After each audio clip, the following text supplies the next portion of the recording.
Yo, yo, yo, you tuning into The Notion. This your boy Dizzy D Spill here with my co-host in the building. You go first. Jelani Evans. Farmer Poe. So it's going to be one of these days, Man, Poe? it's just Harold. He ain't farmed shit in months. All right. It's just this man right here. It's going to be one of these. I see you in a good mood. I see you had your cereal, man. Man. Oh, yeah, he feeling it. His shoes ain't even tied up. Yeah. What you got on today, man? What kicks are those, man? Used to NBA dunks. He don't know. Bulls. The 75th anniversary, one of them. Yeah. 75th anniversary. Yeah. Jelani, can you explain what he has on, please, sir? He has on the NBA 75th anniversary Nike dunks. Okay. Wait. The low tops.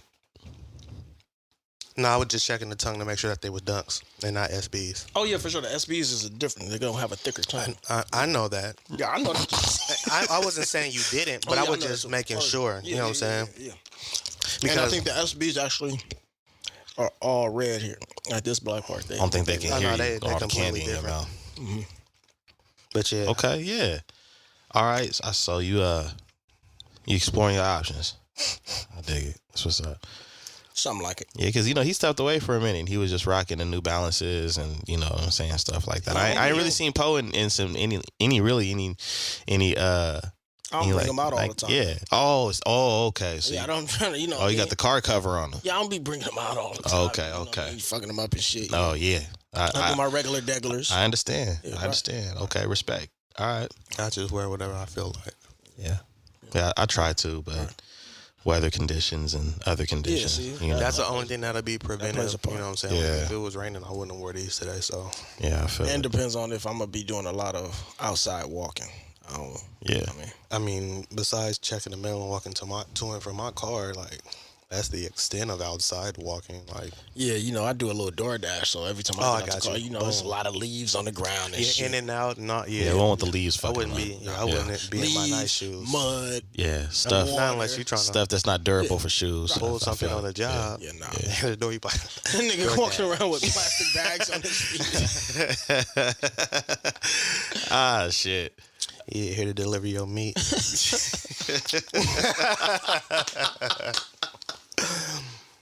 Yo, so what's up with some news, man? I mean, I got some news, but I'd rather y'all go first. Any news in y'all industries that's big, huge? Moving on.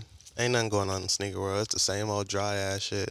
Excuse my language, but it's the same foolery, man. Ain't nothing changed too Ain't much. no new releases. Nah, I mean, there's releases, but the thing about it is dates keep changing because of shipping issues and whatnot. So it's like, they were like, look at this. This might be coming out soon. Yo, Maybe. I seen a article about like people that was waiting on their Halloween shit just now got it. Oh no, hell no. See, No. I was like, yo, We not doing yeah. So what is it? Something supposed to be dropping before the end of the year?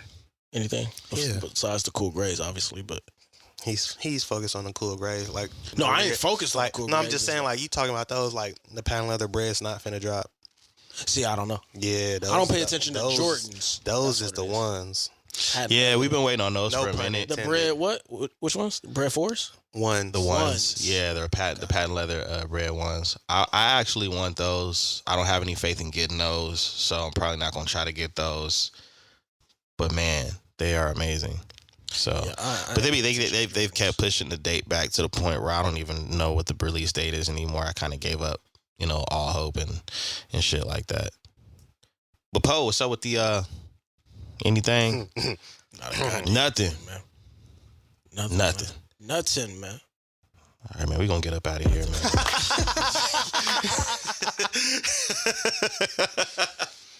But well, I got some interesting hip hop news. I don't know if you guys are familiar with Kango Kid. He passed away a few days ago. Saw that. And he was a legend in the 80s mainly.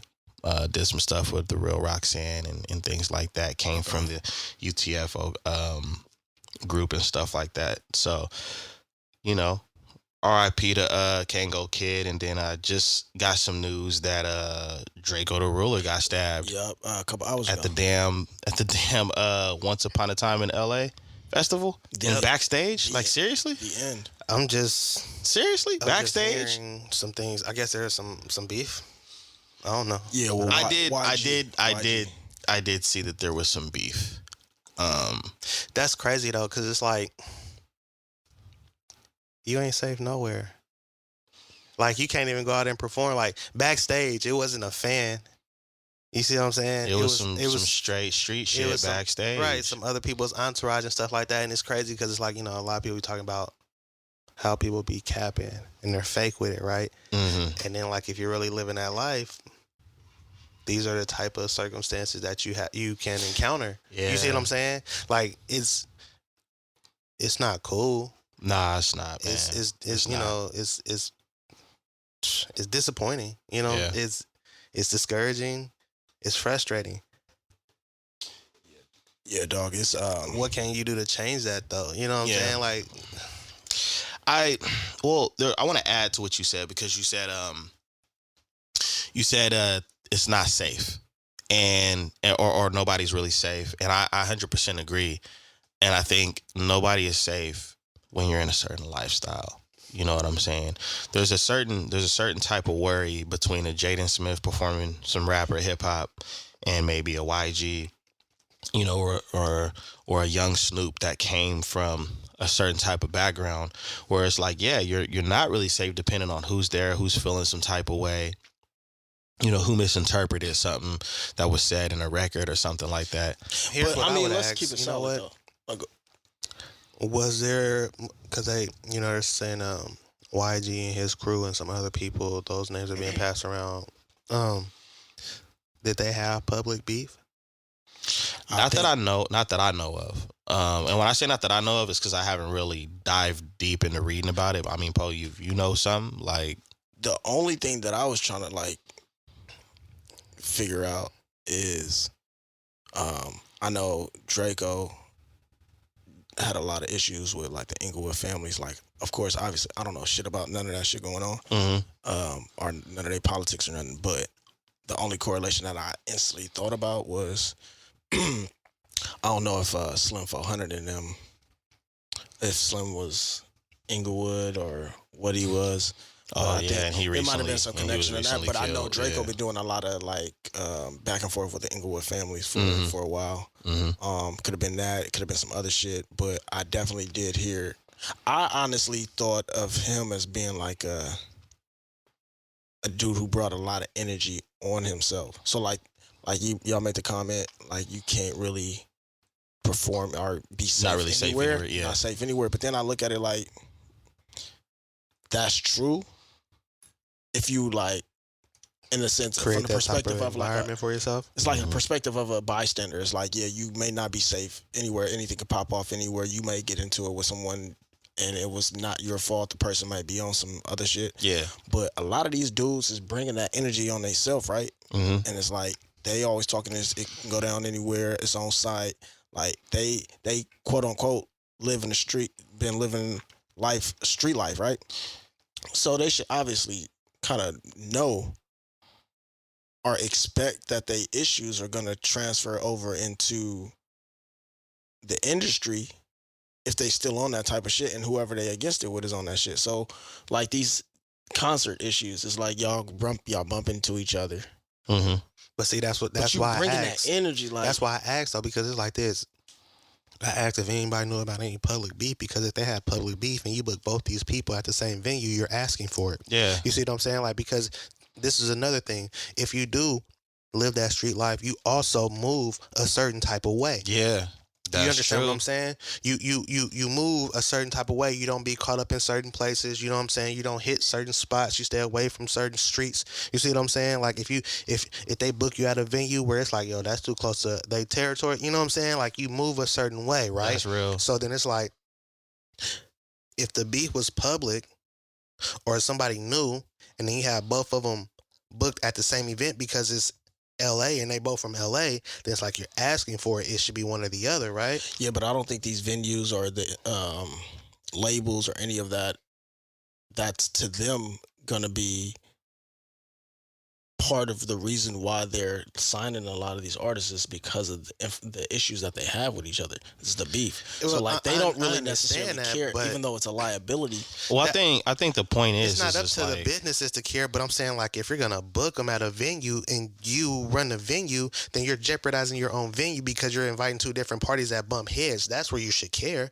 That's what Yeah, I'm for saying. sure, I don't care about them being booked or being signed because they have issues. Like that brings that's an fans interesting in. that's interesting that's interesting segue too. But I get it because like we'll probably never in history see Lavish D and fucking Mozzie on the same ticket, you know what I'm saying, or the same bill at a Shit, you venue never know. in Sacramento. Well, in Sacramento, You feel what I'm saying? But I mean, it would. But anybody who listens to either or is gonna know like that's like when you listen to the diss records, it ain't just diss records. Like they naming like some real shit that happened to real motherfuckers on both sides that ain't here no more. You know what I'm saying? So I mean, if you're just financially smart, you're not gonna book them two together for any damn thing. So the thing is and that's public to the point where like they've both did Vlad interviews. You know what I'm saying? So my thing is, that's why I said I don't know if the beef was public, you know, with Draco and, you know, whoever else he might have been beefing with that could have been at that venue. Now, the things that I read on, I didn't read anything about anybody else at that venue that could have been an issue. But then again, I haven't, you know, this all just popped off like recently. I mean, but what about where does the responsibility and accountability fall back on the individual themselves, right? Oh, it's always. It's be checking like checking a roll sheet on who gonna be there, But look, it'll be like this. right? Right. I mean, not even When that. you go to a party, don't you? Who all gonna be there? Hell yeah. Yeah, but If I'm going to a venue, I was in LA. Yeah. Who all but performing? beyond that, I know these niggas is doing that, right? Mhm. They're probably moving in a certain way, like. But one thing, niggas is hiring or allowing their friends to be their quote unquote security because niggas is too cool or too tough to hire security. So Well, now nah, it'd be no, bro. Think about this. These niggas got their entourages. The entourages is who popped this shit off. They fighting, right? That's true. So there's two folds to that. You allowing your friends or whoever, your partners or whatever, to be your muscle. That's not only putting them in a situation to where they could lose their life or jeopardize their freedom, Yeah. but then it's like you think you too tough to have security, but you're not protecting the bag and you're not really moving correctly. It's like that's not too tough to have security. Well, I don't baddest think motherfuckers in this world on this planet got security. Well, I don't think it's just a security thing. You got to remember, we also talking about hip hop, and the thing is one of the main things that almost in every hip hop album you gonna hear, they don't fuck with the police, and that comes with the territory. No, I'm agreeing with you. Death Row has some good motherfucking security though, didn't they? Come on, bro. Death Row's a worse example, but No, we talk about if we're talking about even though they're the worst example, they're also a perfect example to speak about. bro, they had they had Pyru niggas as was cops, bro. So it's like no, I but mean, this was is they what really I'm. That's police? what. But that's what I'm saying. I mean, what you call it? Reggie Wright and his pops ain't no gang members though. Reggie Wright and his father, Reggie Wright Jr. Them niggas was police, but they were security. Yeah. And most of the But what I'm security saying- that you're gonna hire is gonna be But when off-duty we talking police. about, but when you talking about gangster rap, bro, they're not gonna do that just off of the imagery. Well, it's a contradiction. Yeah, well, no, it's not really, because this is how I look at it. I look at like, if you're gonna walk that line, motherfucker, you gotta walk that line. Like, for example, when you look at us three, right? We're hosts of a podcast, and neither one of us no fucking gangsters, and we not trying to advertise that shit. Right, exactly. But if we were to advertise that shit, motherfucker, you gotta walk that line. You know what I'm saying? So the thing is when you say the whole security thing, I get it. Like logically, and you know, as a smart niggas person. got security that's in the streets and that's gangsters. Like the niggas that niggas hold up and talk about. You want to talk about, even though niggas might have ratted or been snitches or whatever, a lot of them niggas had security. Not just a nigga like, hey, my partner, I know you would bust your gun if some shit pop off. It's like, nah, I got a nigga who's known for being a good security man. As far he might be a street nigga, but the nigga is he knows how to watch and observe and be able to detect certain shit, keep us out of situations. But a lot of niggas is just like, hey, y'all, this my nigga. He busts his gun. He my shooter. He my security. Like, that's killing me right now, bro. Dude, brother, anything. You said nigga like 15 times in that sentence, in that little, like, just brother, dude, anything. Just not nigga, please. You're killing me right now, bro. What? Because you keep saying nigga. Like, switch it up. Brother, dude, guy. We talk freely, so I know, but it just the thing is, bro, is that when it comes to the security aspect of shit, like, I agree with that. And when you say the baddest person could have security, I agree with that too. Mike Tyson was the baddest person the baddest man on the planet, right? And he had all the security, and Tyson was a street dude I'm about to say that might not be a good one because I feel like Tyson's security protected people from Tyson. Like, but yes, he did have security. He has security. So I agree with that. But what I'm saying is when it's not, I don't think it's just a tough guy thing. Well, with these gangsters and these street cats, I think it's one of those things where when you said it's a contradiction, right? I agree with that. You don't think it's a tough guy thing? Nah. I don't. I think that's a gang culture thing, bro. Like, in gang culture, if you saying you don't rock with the police, you don't do this, like, they don't call the police when shit happen.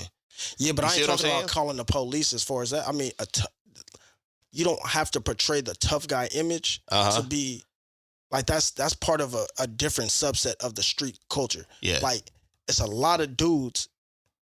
Was that good? Appreciate you. Okay, all right, just making sure. It's a lot of dudes, it's a lot of brothers that's out here that are not necessarily portraying a tough guy image. It's like a young man's mentality. Yeah.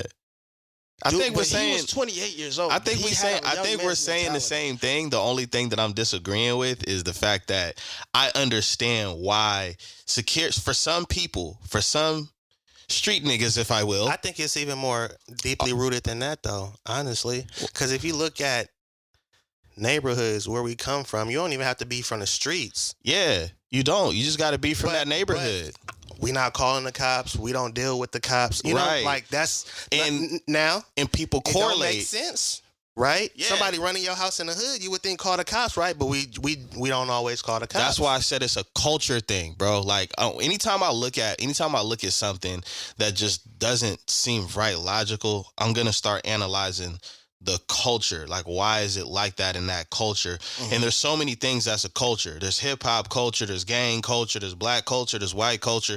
And so when I'm looking at somebody that comes from a gang culture and they don't trust the police, and security kind of emulates the police. I mean, they even got amber sirens on the top of their little Jeeps and shit like that, and badges and everything else. It's just a replication. Why they turn around and they'll hire they homies to be their security. Right.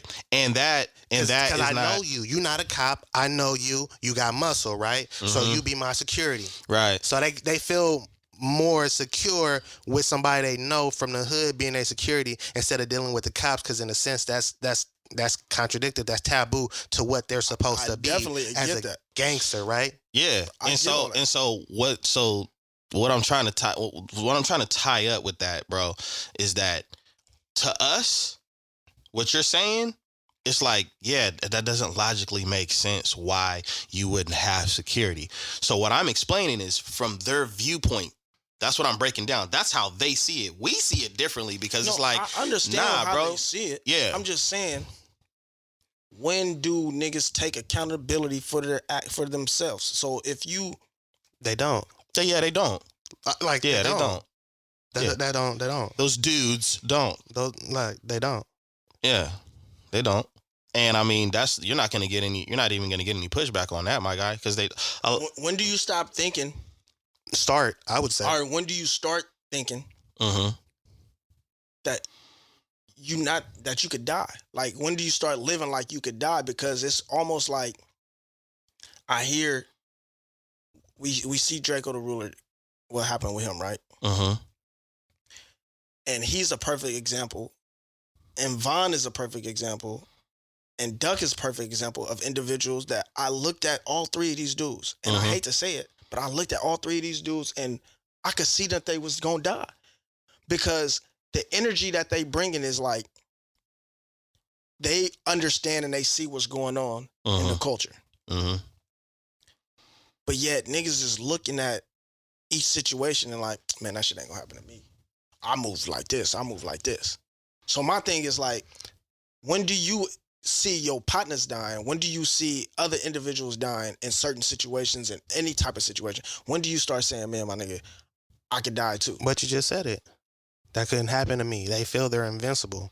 They feel they can't be touched. That's why they operate how they operate and do the things that they do. That's the movement. That's the movement of the. I mean, I like you posing the question because it opens the floodgates. That's the young man's game. Yeah, you know but what I'm Draco's saying? 28. Like when do we? He's still a young man. He's still a young man. Still a young man, bro. 28. Like it's like. You know what I'm saying? How old do we gotta be? Like these dudes is all young. Von was definitely younger. Duck was way younger. But I don't know, man. It's just it's sad to see that shit. But it's almost like every week. I feel I'm not even gonna hold you, bro. I feel the frustration and the passion you feel behind it, and I respect that, bro. Like I do.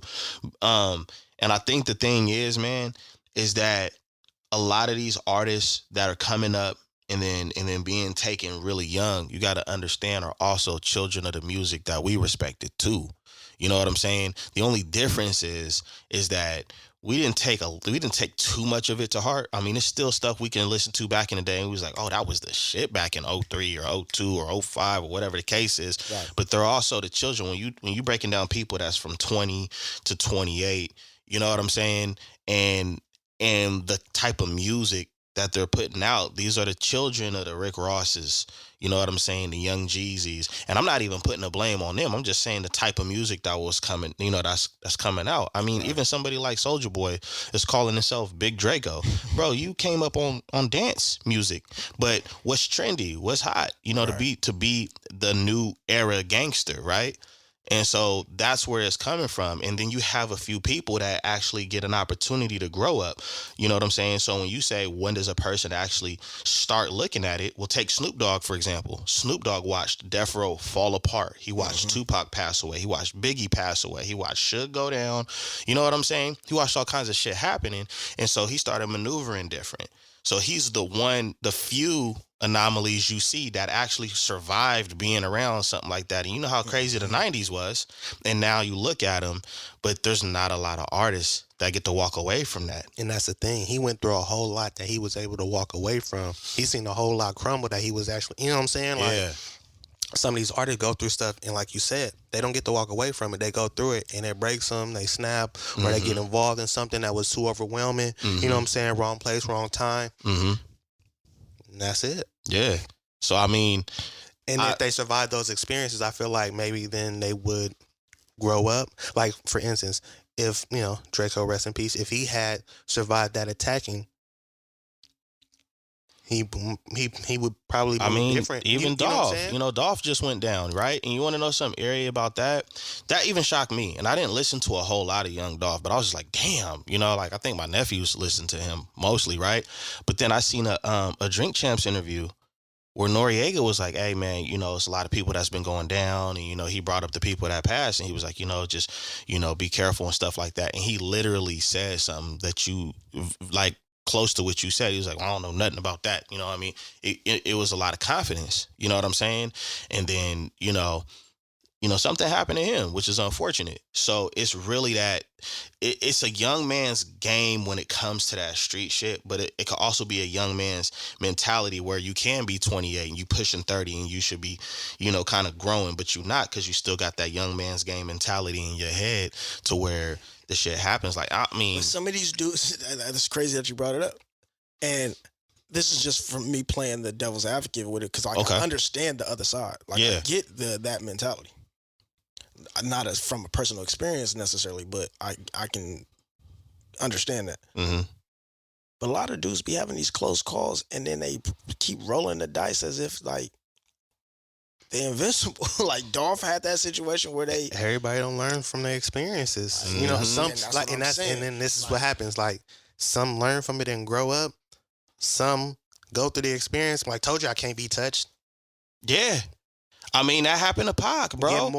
Get more fans, put out another record, do more numbers. Yeah. Live off the hype. Don't forget what Pac said when he got shot. Got shot 5 times, took it and smiled. You know what I'm saying? Remember, 50 Cent came out. He was talking about all his shots. You know what I'm saying? Like it's a badge of honor. It's a badge of honor. And then you got to listen to the records where they're like, okay, I get pop right now and die a legend. You know what I'm saying? So it's still glorified. I mean, I think there's people that's trying to get away from that and trying to destroy that whole culture, which may not be a bad thing. It may help people live longer. You got the J. Coles, you got the Kendricks, and you got I don't even know why I'm drawing a blank. I was just talking to you earlier this week about him. Joyner.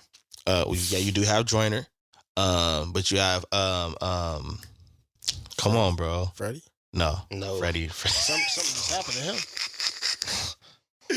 But you got different artists like that are bringing different things to the table to talk about and think about and promote. You know what I'm saying? And so maybe throughout time, some artists may, catch on to that and they may appreciate it. But as far as that goes, I mean, that's all. Gangster rap is always going to be gangster rap. It's never changed. Only the artists in gangster rap. You think of Toby, huh? Nah, bro. Nah. His ego too. I don't even want to open my phone and look, but I'm finna do it because I'm gonna get mad at myself. Like, how could I forget? Because I've really been playing. I've been knocking the music all. Yeah, Mick Jenkins, bro. But see, even that's my thing. That's the other part of it is. That's what I was getting. I was trying to remember Mick Jenkins.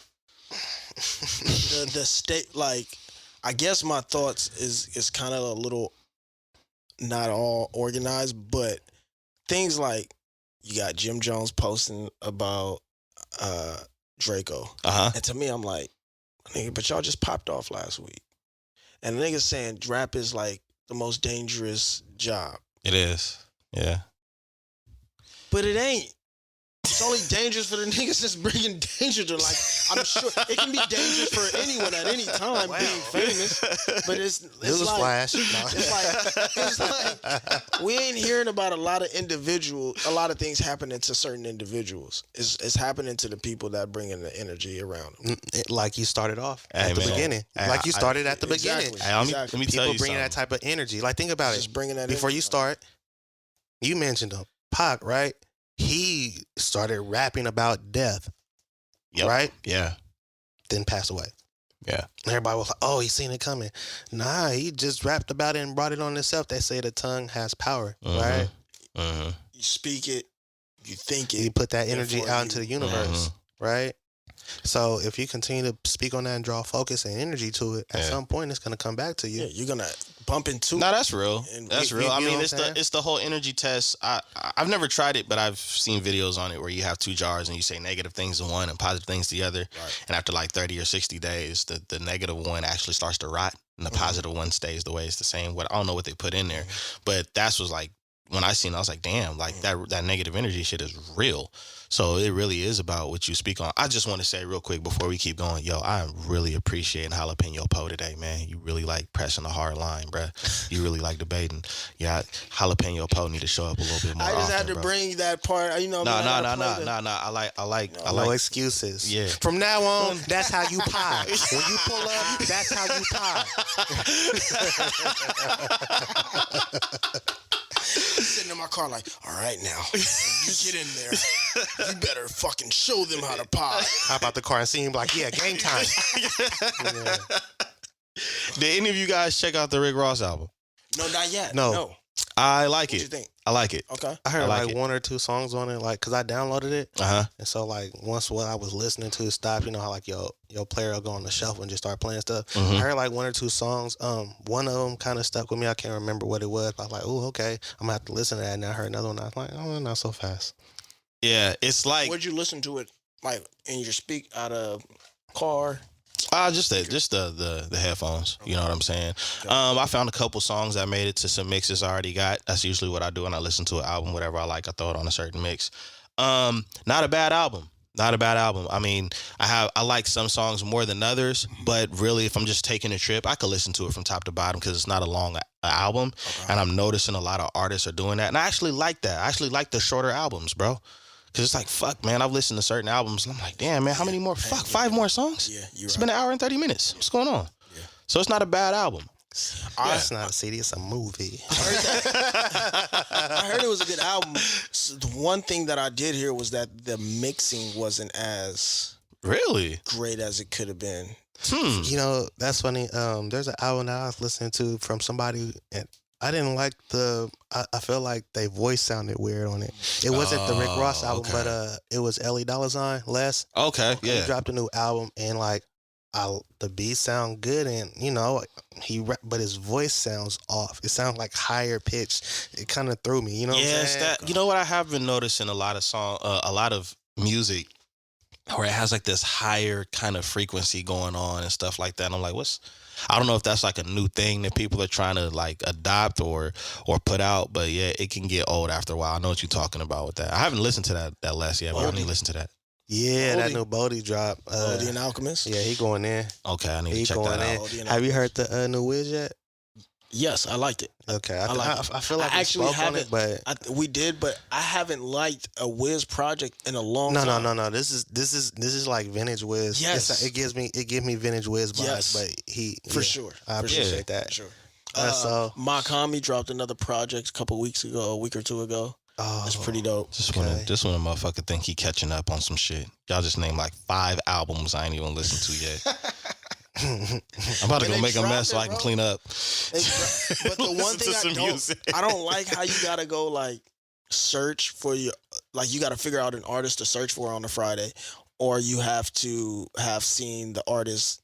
You talking about new artists or just known artists? Just new projects that drop. projects. It's Because just they're like not if showing you don't everything. rock with the artist, you really won't know when they drop. You know what I noticed that you might have to do depending on whatever it is you stream on, and we're not going to promote them because they're not paying us, right? What you got to do on some of those apps is you got to probably favorite like artists, Well, kind of like social media. On this phone's app. You Oh, can't do okay, it. yeah, You all can't. right. Yeah, and see on this one I have to follow. Yeah, that's what I mean. And It's kind of even- like a social media Yeah, thing. but even yeah. then, like it'd be crazy. But like, let me see.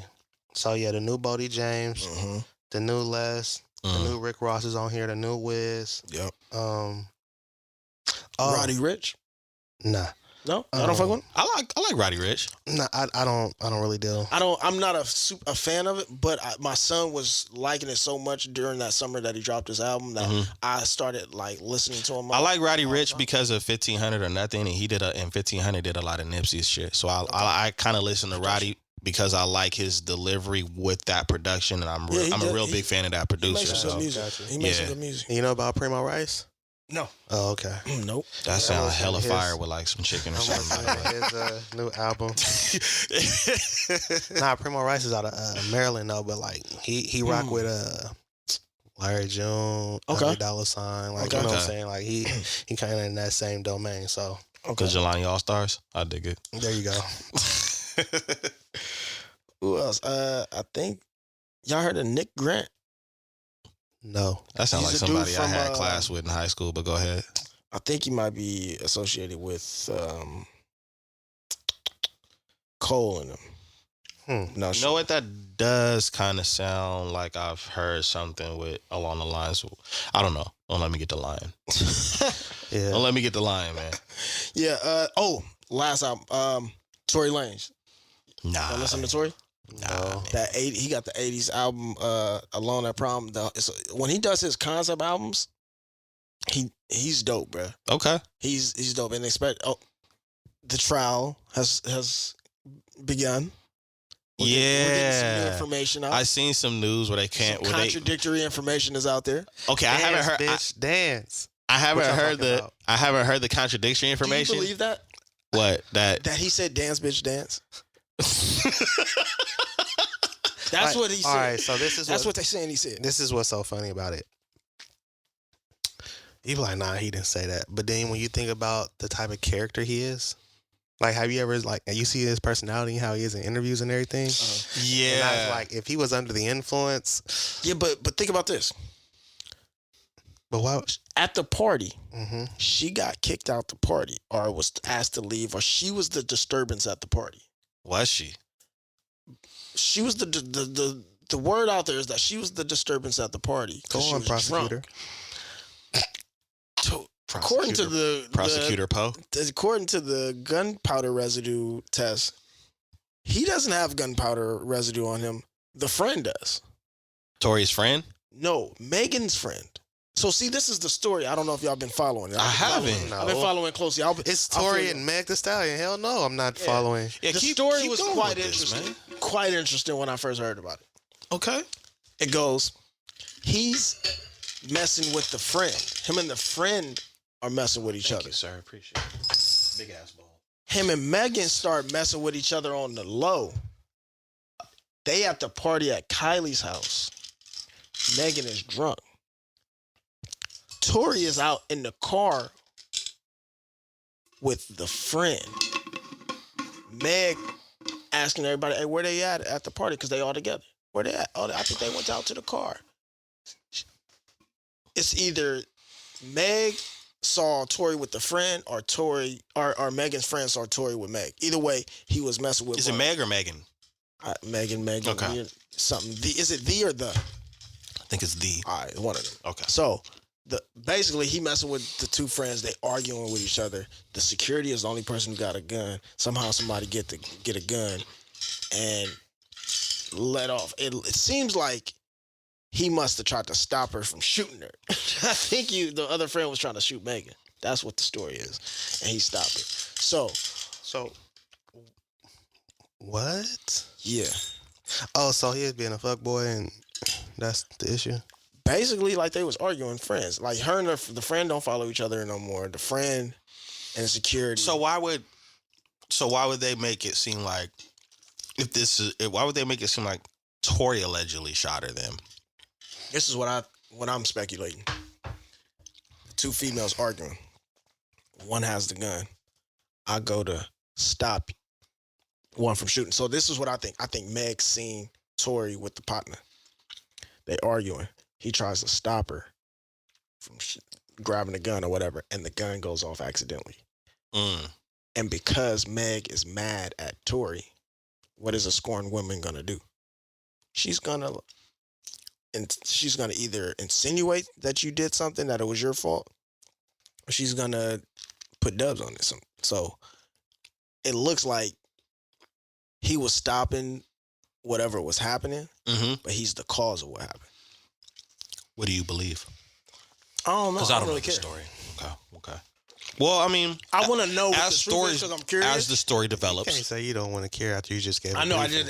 Like I'm like, yo, I did. you just updated everybody. You're right. Right. We're gonna edit that. Mark that. What point? nah, we holding Mark niggas that accountable. But no, real talk. It was crazy. It was crazy, you know. I mean, when you break it down like that, that does sound crazy as shit because Tori did get drugged for a minute. You know what I'm saying? It was a protect the black woman, don't believe the black men thing. But hopefully, hopefully that's what that's what really happened as far as in dragging Tori, because that would suck if Tori really was innocent. Man, that nigga dropped like 3 fire ass project classes. Probably thought he was getting locked up. That nigga said, I'm about to be get around. Yeah, I gotta pay these lawyer fees. Gotta have money for my books. For real. No, they was gonna send his ass right back to Canada. If he's not already there. Yeah, shit. Well, I mean, that's interesting. We'll see what happens as stories develop. That was our gossip news for the. Yeah, it's a hell of some gossip, man. There's a couple things I wanted to address to our listeners, man. I know there's been some slow rotation on the boss talks. I've been having people hit me up on the boss talks. They like the boss talks with me and Jelani, but I also wanted to introduce another segment that's going to start happening on the Notion called Clean Up the Culture. I've been kind of like pinning it down and stuff like that, where we really dive deep into like the culture issues. That's why I was kind of like feeling what you were saying with the gang shit and everything, but just really like being unfiltered about the bullshit. Okay. But actually throwing a solution out there. Not just critiquing and criticizing. Yeah, but like actually throwing a solution, because I see a lot of YouTubers, I see a lot of shit where it's a lot of clout chasing, where they'll talk about some of the things that really is an issue in our culture, but it's just really about talking shit about certain people. That's part of the issue, but there's no real solution for people to like change or have an understanding to actually better it. They're not really trying to clean up the culture. They're just trying to scatter the fucking mess somewhere else. You need to get your shit together. together. Moving on. Exactly. So, like, wait, what? How do I do that? Suggestions or is it not? That's real talk. Just So I scold me. think that would be something cold for us to do. I mean, sometimes it could be, you know, one of us, two of us, all three of us, but I think it's something that I think that people will really appreciate actually getting some answers. You know what I mean? I feel you. I Um, like that. before we dive into the topic, I did want to take the time out to give a shout out and a rest in peace. One of my good friends named Ball Job, but y'all passed away in an accident. I don't know if you guys seen it on the news, but it was over by the Del Paso exit. It was that big rig that flipped over. When was this? A few days ago. And so like anybody that y'all know that I know that went to Natomas knows this dude. He was a baller. He was nice at basketball. Wow. And always had a smile on his face, always a good person. Anybody that came around him was a good person. So it kind of hit us like a ton of bricks. I got the call at work from the homie Marlon and stuff like that. So they're actually doing a visual, I think, as we speak. You know what I mean? So I wanted to, since we're here doing the podcast, I wanted to take the time out to give my condolences to his family and stuff like that. All of our peers and stuff. That one was a tough one right there. Damn. That's somebody we seen being a real old man one day. You know what I mean? So wanted to do that. But yeah. But I wanted to talk to y'all about goals, right? And something that's kind of been irritating me, but I know that we all are really skilled at the things that we do. And the thing is, I've been seeing a whole lot of the same story over and over again about achieving your goals and just focus on your goals. And how the fuck do you do that? Like, how do you really commit to your goals? How do you, stay, consistent with it? How do you even know that you picked the right goal? I'm asking you guys as individuals with the things that you do. I know I do what I do and I can explain it. But for somebody that's listening, how do you sit down and say, these are my goals, these are the right goals, and how do you know that those are real goals for you? For me personally, it's still a learning process for me as far as learning what my goals are. I respect that. Because, sometimes some people don't even necessarily consciously set a goal. Like you may have a thought. I think it just begins with thoughts, things that you maybe imagine for yourself, things that you are connected to, things that kind of draw you towards it. So I think that kind of begins with your thoughts. And sometimes a lot of us don't even make a plan or organize our thoughts and our goals. So it's kind of difficult to reach some of the goals without actually having a plan. And some of us are just going with the motions of life and trying to navigate that and overcome some of the obstacles of life. And your goals kind of play second, they come last sometimes. You got a lot of things that you're going through. So for me personally, attaining goals, I think it's still a process that I'm learning on how to do. So, I probably had like one goal in life was to go to college and graduate. And you did that. And then everything else was kind of like, I'm just going with the flow of life. Like I know what I want sometimes, but I've always let life navigate like for me. So okay. I'm actually still learning to do that. I respect that. I think writing these thoughts down, coming up with small goals first, things that are kind of more attainable than the larger goal, and then learning how to attain the goal, like doing that process before you kind of plan on trying to make a big goal, because you can be discouraged when you don't reach or attain a goal. But if you know that it's a difficult process, then it's kind of like I can get through some of the obstacles of attaining the actual big goal. Okay. So for me, that's all right. Could you repeat the question? I'm just playing. Hey, bro, nigga got nervous. So I was like, what'd I say?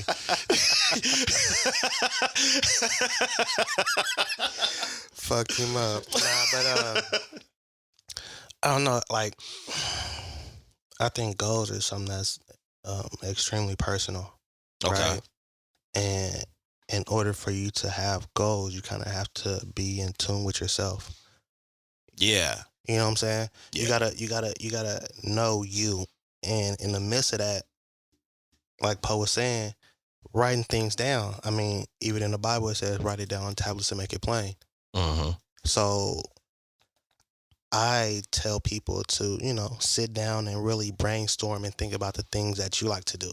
Right? Things that interest you that you could really make a career or pursue, right? Right.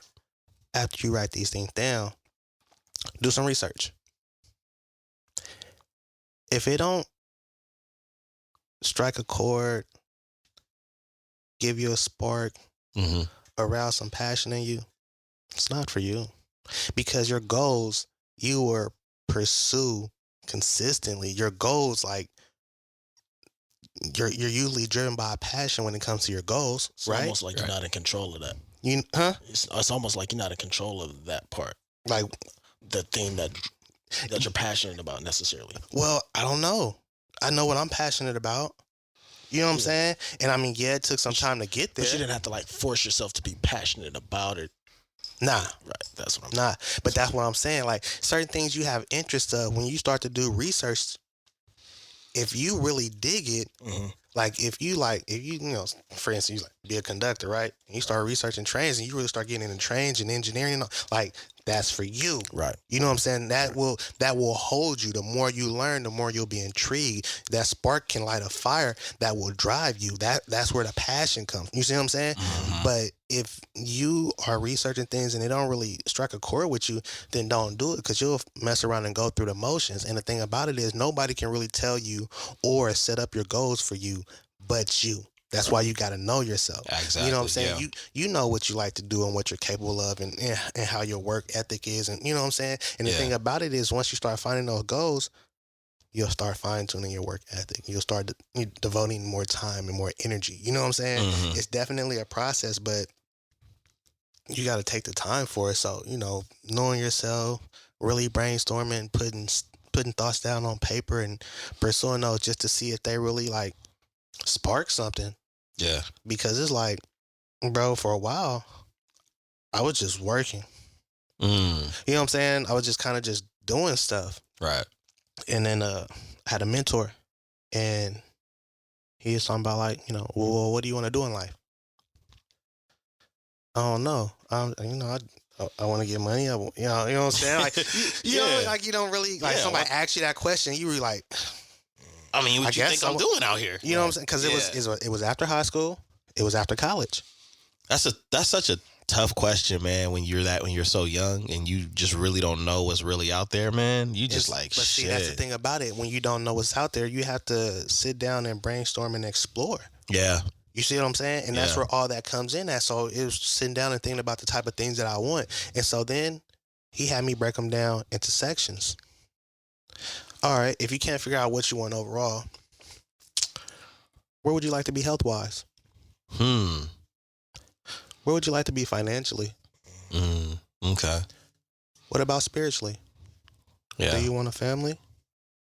In order to have a family, you got to have A, B, C. Right. Absolutely. See what I'm saying? Yeah. When you start breaking things down, then it starts to get a little easier. When you start thinking about the health, I was like, man, I would love to be healthier and, eat a certain way. Right. And, make sure I get my eye exam every year. And, you know what I'm saying? I'm doing the workout 3 times a week type, you know what I'm saying? Yeah. When it's talking about finances, you know what I'm saying? I want to be out of debt. You know what I'm saying? I want to have this much saved up. Even to like my lifestyle. I wanted an old school. I wanted a Benz. You know what I'm saying? Like, I could tell you 2-story house, 6 bedrooms, 3 baths. Like, you know what I'm saying? Like, but start visualizing these things, like, and then now that I visualize them and I can say this is what I want, then you got to break it down. It's like a mission, right? Yep. Missions come with objectives. And once you knock out the objectives, you finish the mission. Right. There you go. Same thing with these goals. It's like a roadmap. Yep. Exactly. Yeah. And you gotta, and sometimes, like I said, ask somebody what they want out of life or what you want to do. That can be overwhelming. Yeah. Yeah. Sectionalize it. Yeah. I've heard people say that your dreams and your goals should scare you. Yeah. And I think people kind of misread that quote a little bit, because it's like, I have some goals, and thinking of the goals, I get nervous. I get anxious. Mm-hmm. You know, like, ooh, is it gonna go like this? Can I do that? Will this happen? What about this? Like, because what I'm thinking about doing is so much bigger than what I have been doing. So yeah, it's a lot more massive. So it's like, yo, how am I gonna? And there's It's a new variables frontier too. It's new things. You know what I'm saying? I hit you with some boondocks because there's known knowns, there's unknown knowns, and then there's unknown unknowns. Mm-hmm. So there's stuff that I know, there's stuff that I know can change, but then there's stuff that I don't know that you don't that know. can still come about that ain't, you see what I'm saying? Ain't even on the radar. So it's just like, ooh wee. I gotta make sure I plant this right. I gotta strategize. I need to step away for a minute. If your dreams aren't big enough to have you looking at the bigger picture, knowing you need to step it up, and they are not challenging you, not for you.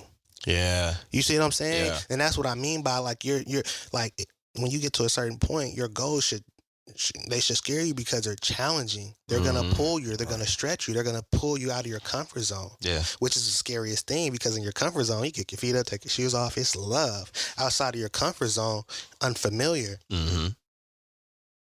Just being unfamiliar can have you feeling some type of way. Yeah. You know what I'm saying? Yeah. So that's what I feel they mean when they say your dreams. They should scare you. Yeah, I agree, man. I think they should affect your whole entire lifestyle, man. Your goals. It's like a domino effect, and sometimes people might not even realize it until they're like deep off into it. But you know how they, I've seen like the quotes. I'll see the quotes where they have the Jay-Z photo, and it probably ain't even something that Jay-Z didn't say. Like, how you gonna work 8 hours here, but you won't even put in 8 hours there? Bitch, try it.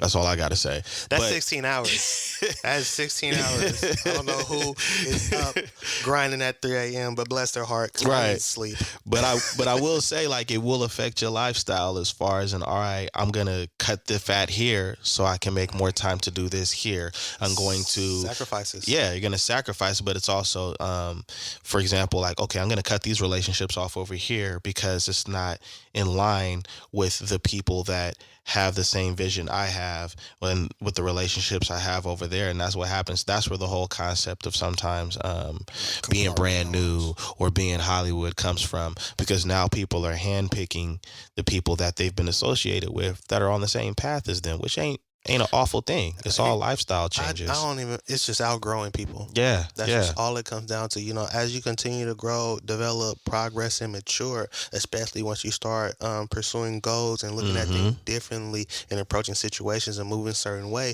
you'll start aligning with other people, not by choice, but because of the mental aspect and what you have in common. Exactly. You see what I'm saying? Exactly. I mean, you can better relate now because I'm moving kind of like how you moving. So we get along.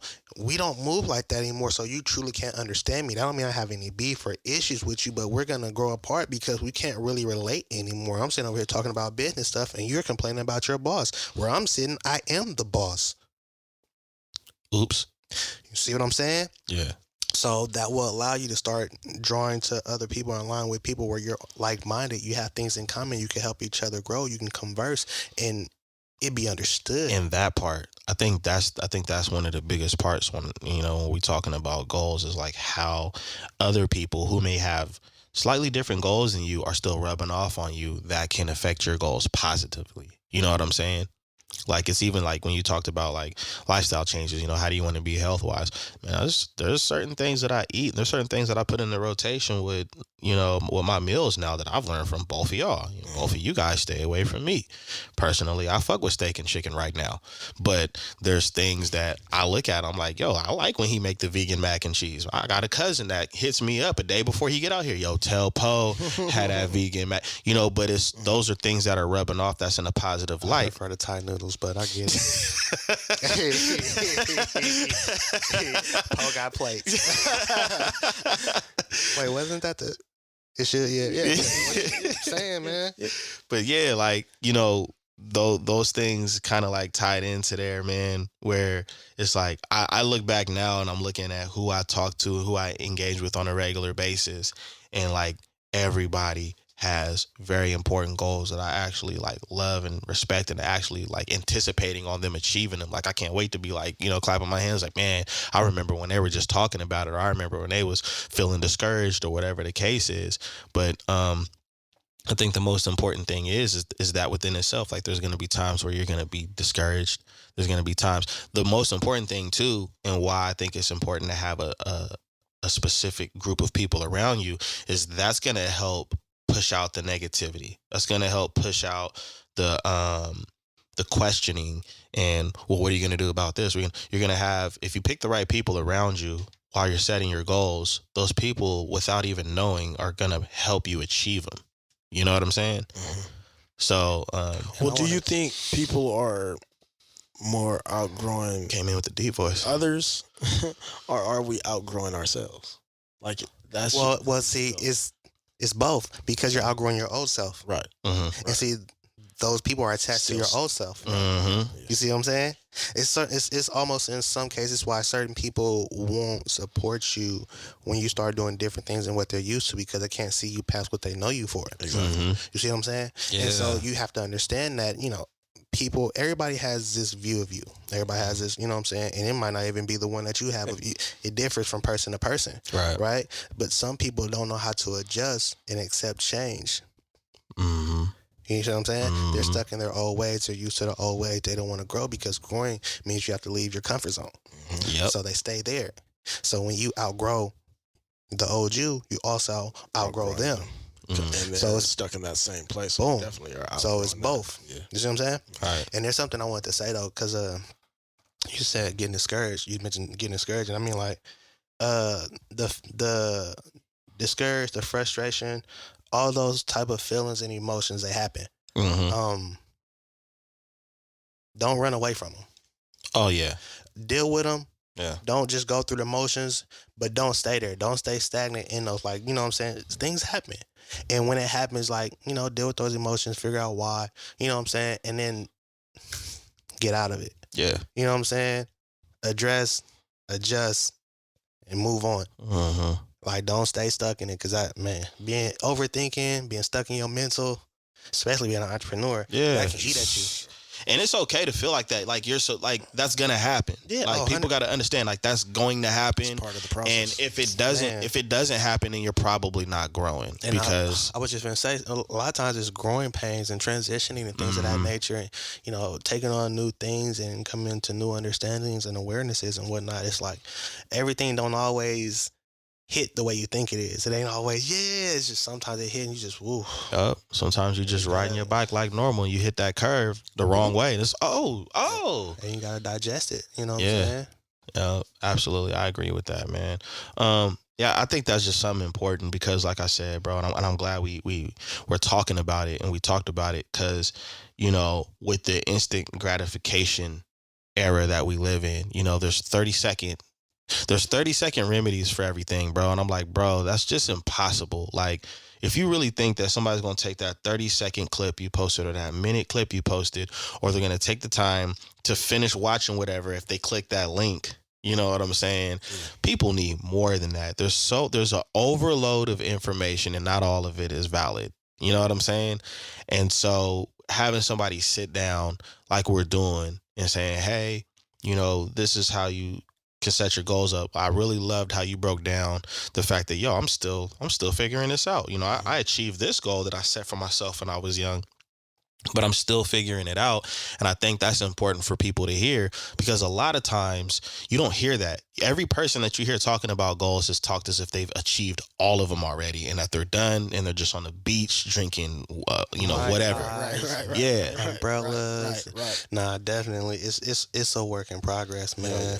You know what I'm saying? And like he said, and it was like that for me at first. I got out of college, like, initially, and I was like, now what? Yeah. Because they tell you, go to school, go to high school, graduate, go to college, get a degree. Now what? Yeah. They don't tell you how hard it is to get hired in your area with your degree. They don't tell you how people who have those jobs and those degrees, they hold them jobs, bro. Yep. 15, 20, 30 years, they hold them jobs. It ain't like they just revolving doors. Nah, they hold them. So then now you got to try to find another way without your degree. Yep. But that's what I went to school for.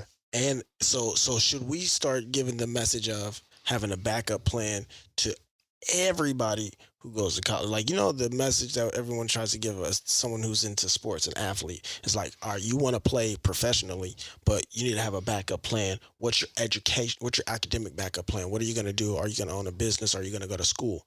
But for college students, there also needs to be a backup plan. I'm gonna tell you what the backup plan is. I think the backup plan for college kids is your network. Yeah, but see, that's actually the most beneficial part of college, I think. It's not the education. It's not what you necessarily learn. When you go into college, you're building relationships and networks with people that you're at school with. Well, if you have a smart way of building a network, you'll understand that those pieces are always moving. Because the people in your network, they might move out your network. You might pull somebody in your network. And basically, without saying it in such a discreet way, for example, like me working and having experience in the warehouse industry, right? Mm-hmm. So I worked with a woman that worked in, the safety area, and she was a big dog in the safety area. And then she left and went to another company where she's even the bigger dog in the safety area. And like, we still have each other's contact information. There was no malice or anything when she left. We were cool. We actually bumped heads a couple times, but, we had a really good relationship. You know what I'm saying? Right. So let's just say I was the type of person around that time to be like, you know what? I think I want better for myself too. Hey, how you doing? We already have work history together. We already know of each other. We know what I'm capable of. She knows what she's capable of. Mm-hmm. She might be looking for somebody, or she might know somebody in her area that's looking for somebody like me. And then boom, you know what I mean? So having a network, that you build that is beneficial for you, but also you have enough value within yourself to be valuable to those individuals, I think is what a lot of college kids, should have, because of the fact that you're going into these industries and you're going into these different businesses or jobs where they already have their club. They already got their circle. And now you got to prove yourself and do some shit that you probably don't even feel like doing, or not going to lower your standards or morals to do. You know what I'm saying? Well, definitely agree with that, because like I said, that's one of the most beneficial aspects to going to college is building that network. Yeah. But then there's the mentality that when you go into college, once you graduate, there's going to be jobs open and people waiting to hire you, like with signs like, hey, over here. Mm-hmm. And a lot of the times you end up having to not only work while you're in college, you may end up having to work, but then you got to work while you're looking for that job. Because 6 months after you get out, Uncle Sam and them coming. Hey, you remember that long? Yeah, I like 6 months ago. I know it's been a while, but like, hey, I shot you like 40 bands, and I'm just like saying, what you doing? Yeah, but see, and I've been seeing you on the gram. And I honestly, I've known I kind of knew the plan that I had. So I went into journalism. It's already a dying industry. I wouldn't say it's dying. I would say it's oversaturated. No, dying as in no one's buying the paper. Nobody's buying newspaper. And all the people who were journalists before, they don't have the technology skills. Okay, so I see what you're saying. During the time that I was in school, it's like a huge transition. Obviously, a lot of it is online now, and it's like transitioning to something different. Yeah. But that industry, like getting a job in that industry is going to be very difficult. Mm-hmm. But I already didn't want to work at a publication. I wanted to kind of start my own thing. Yeah. And so you made the notion to do what? I like that. I already knew ahead of time. Like I started networking within the college, which is how I got my job. So I was working as a student. All right. Worked, did as a student, became a temp, and then I got hired permanently. So that's one full part to it. Then also knowing that I didn't want to be working for a publication necessarily. So one is like, I already know that the industry I'm going into is dying.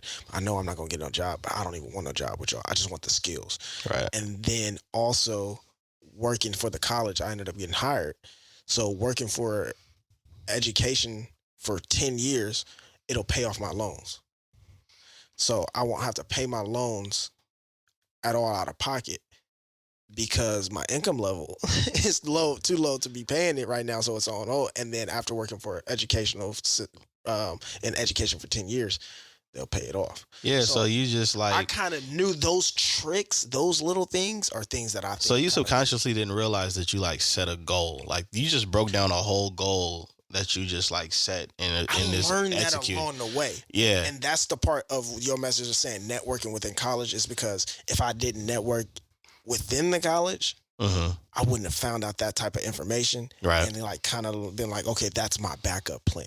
Okay. Like, it's like, all right, I got a job with the college. Y'all gonna pay for my loans. I just need to maintain this job for 10 years. But it's kind of like. That's another thing too, because like, we talking about, you said a backup plan for college students, right? Mm-hmm. Not only do they not be like, yeah, there ain't really jobs out there like that for your degree, they also want to take into account that once they get out of college, they're in debt. So it's not so much about having the time to find a job with your degree. Time is of the essence. Like you said, once you graduate, like 6 months, who's that? Sam? Sally? Yeah. It's one of them. Sam and Sally be out here wrecking lives. Yeah. You know what I'm they saying? do. They really do. Nobody really addresses those things. It's like, yo, go to college, get an education, but have the understanding that you won't necessarily be able to find employment with your degree, and there is a chance that you will leave college with debt.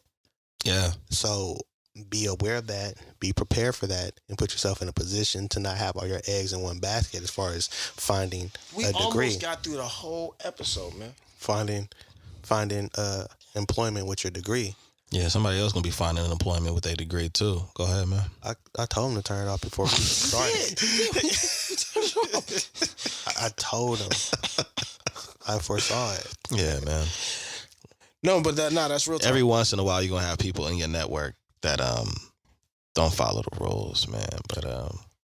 But we do have jalapeno Poe today, so you know what I'm saying. It's a different vibe. Mm-hmm. But nah, you definitely right, bro. It's crazy though, cause man, I went to college, but I'm still going to college. My setup was a little different, so I can't even talk. Yeah, I'm just waiting until you get done. I'll just take all your work and reports and shit and take the same classes and get this shit knocked out fast. Bro, I've been winging it. You don't want my work. I do, man. You already did what you did, so I'm cool with it.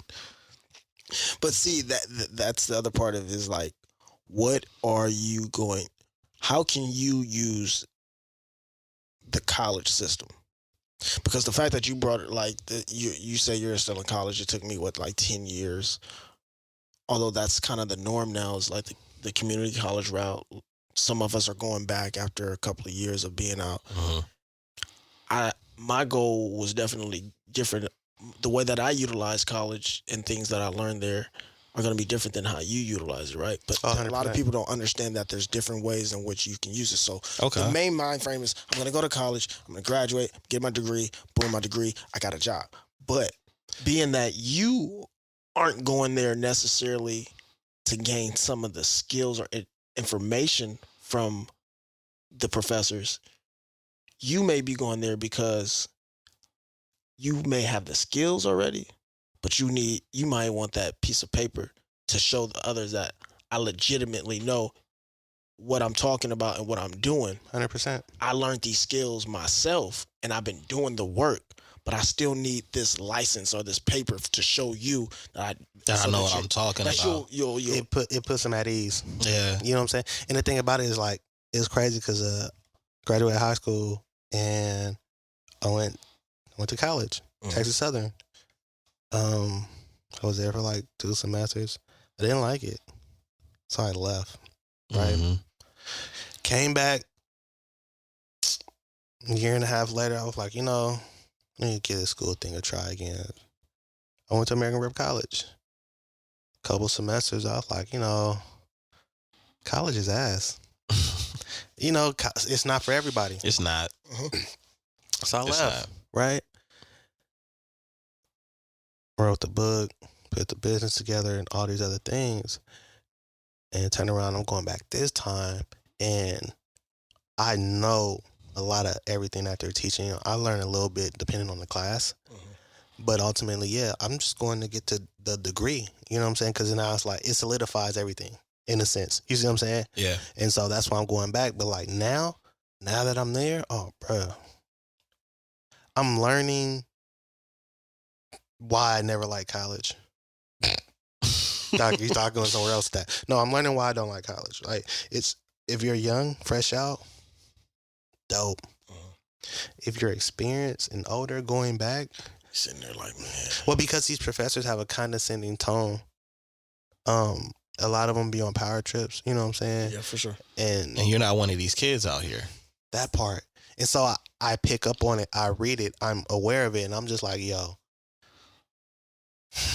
And they may be teaching information that is no longer being used in the industry or whatever. They're not necessarily updated on the information. Jelani, he's pointing at me because we've had dozens of conversations about that topic. Dated. I'm like, their reference points are coming from books that are old. They're not out here in the real world. Like, they were talking about funding for a business, right? But they're talking about crowdfunding, investors, and loans. They don't want to speak nothing about bootstrapping, which is exactly what I did. And for most entrepreneurs, is the most viable option because it allows you to start making things happen instantly without having to be indebted to anybody else. And most investors, just getting it up doing yourself. Man, well, most investors aren't there to really invest. They're just like, well, I'll just buy you out. I'll just consume your company. And you're living large, and now we can, multiply it by billions because we have the financial backing to grow it the way that you were trying to grow it, but we just gonna get you out the way and do it the way we do. That's how it is nowadays. You don't really have somebody sitting back. The only time you're gonna have an investor is maybe in real estate. You know what I'm saying? You're not gonna have somebody like, you know what, I think this is gonna be a good company I'll put in, unless they putting in to be a partial owner. So and that's the thing. Like most entrepreneurs don't want to give equity. No, nope. They rather give you an ROI and pay you back with pay back along with interest. Right. And investors are looking to have a come up, and they're not trying to just do. I don't want a little ass ROI. I want the whole. I want the whole shebang or partial ownership. Yeah, that's if this thing works out, I want some of it. Yeah, that's what I got for you though. Yeah. Nah, but I mean, that's just how it is. So it's just like to be out in the real world, learning things in real time, and then to go back to school and have them telling you, like, you got to do it like this. And you're like, well, I literally didn't do any of that. Mm-hmm. And then to challenge them will create tension. You see what I'm saying? And then on top of that, what can discourage a lot of people from going to college is I'm taking a lot of general ed classes, and they've just recently kind of switched things up a little bit to make it a lot better for a lot of people, especially for the community college students. I'm taking these general ed courses, and although they may be necessary, a lot of these general ed courses that I got to take are the exact same courses that I just took when I graduated high school. I got to take these courses. Fun fact, when I heard that before I can get into the actual classes that when I graduated high school and I found that out, that was like, okay, I'm definitely not knock all this shit over. Yeah. I know. I definitely was like, I'm not doing that shit again. Now there's the math was one of the courses that prevented a lot of people, especially African American students and Latino students, from graduating. And now that you don't have to take that assessment necessarily, they're going to look at your grades from high school and then say, this is your course. Like, you don't have to take the assessment. Because let's say you could take the assessment, dog, and not pass. And it might not have been the greatest day. They don't give you a calculator. You're taking it on a computer. And you might end up in a class that's way lower than what you actually are capable of, and then you got to fight through all of that to get to the I said, that's one of the things that turned me off after high school. I was just like, and then you look, years and years and years and years after high school, right? And you're looking at how college is, and it's like, dude, there's a calculator everywhere. So there's no more doing stuff off of the brain. That's why I was really intrigued when me and Jelani would talk about like how things are outdated, because the world that we were prepared for in high school does not exist. Bro, it's very different. It's crazy. It's just the thing. It's just like what? That's the thing about it though. Like, think about where you were as a freshman, right? Mm-hmm. And where you were as a senior. Think about the transition, the growth, and how much changed in that 4 years. Mm-hmm. There's no way there's no way you're going to be able to apply everything you learned in high school in the real world. No. It's going to be outdated, like you said. Mm-hmm. Like, for real? Yeah. The curriculum changes like what, every 3 months? Like, yeah, bro. Like when we were in high school, we were, you have to, the proper way you want to fill out a job application. You fill out your job application. You want to have your resume. You want to have a cover letter. But that's what I'm saying. It's fill in the blank now. You just click on it and. That's what you see what I'm saying? So getting out of high school, I'm going to apply for a job, and they say, "Oh, you gotta do it online." But I brought my pen. Just go on your smartphone. But I don't have a phone. Well, then you ain't gonna work here. But that's the thing. Think about it. During that time, like having a computer was still a luxury. Yeah, for sure. So I'm out of high school, ready to fill out applications, and I have to do it online because you're only allowing it to be done online. So if I don't have a computer or access to online, I'm SOL. Don't you remember there are certain places where you could do it online, but you had to do it on site because they had them there? Yeah. Like damn kiosk. Yeah, they had where you could apply online at the place. That's how it started out. It's like, we do it online. Like you can fill it out over there. Used to do it like that, and you see what I'm saying? Yep. So think about how that started. When we were in school, they were talking about filling out applications, right? I don't even remember them really talking about that in school. Yeah, so let's not lie. They didn't talk about that in high school. We learned about that in high school from our parents, and like some of us, like there was at the school I was at, I know there was like there was the ROTC, and then there was like a business, and then there was you know what I'm saying. So there was different things, and if you were a part of that, so like the ROTC, they learned about all the, and then the business, you learn about business things, and so they actually talked a little bit about like application stuff. Yep. But usually you learn that from your parents and stuff because they're like, boy, you can get out and get a job. You're 16 now. Or if you have to get that little sign for the school, like work permit. Yeah. So it would start with that, right? But think about that, all the stuff that we had to fill out, the paperwork and everything. Then you get out of high school and it's like, oh well, it's done online now. You can go do it over there, until the point where it's like you can't even do it on property anymore. We tell you it's online and you just have to go to the website and find it. Yeah. Brings up a great question that I have a thought. Is a high school diploma still required to apply to a lot of these places? Yeah, now it's that, and now diploma. people. No, but not I'm a diploma. Serious. I mean, you better have a degree. I mean, no, but I'm just saying, like, applying to a lot of places. You need a degree. But just the regular, maybe fast food spot. Yo, son, have a high school diploma. You're not dropping fries without a BA. But I don't remember anybody. I don't think these applications. I don't think you're required to necessarily even bring proof of it. Is what I'm saying. Like proof of it isn't necessarily required. I'm gonna keep it G with you. You're absolutely right. I don't think that's because because they'll ask you. There's been some jobs since out of high school where I've only had to provide my diploma one time. Yeah. At a job. Now you have to provide a resume. Yeah.